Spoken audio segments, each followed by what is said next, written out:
এটা আমি অবশ্যই যেখানে বরাবর দেওয়া হয়েছে সেখানে পাঠাবো। সেখান থেকে নির্দেশনা আসলে আমরা চাই যে নির্দেশনা আসে সেইটা আমরা পালন করবো ইনশাআল্লাহ।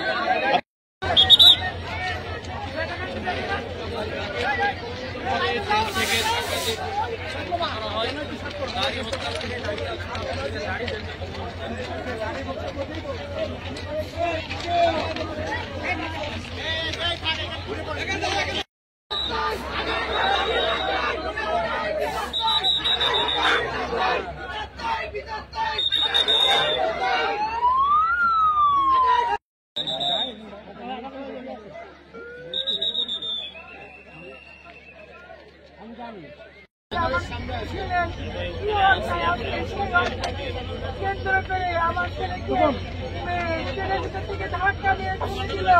আমার ছেলে অন্যায় করতে পারে না, কিন্তু অন্যায় প্রতিবাদ করে এই জন্য আমার ছেলেকে ধাক্কা মারি ফেলে দিল। কেন ফেলে দিল? আমি সঠিকভাবে চাই, আমি আর কিছু চাই না। আপনি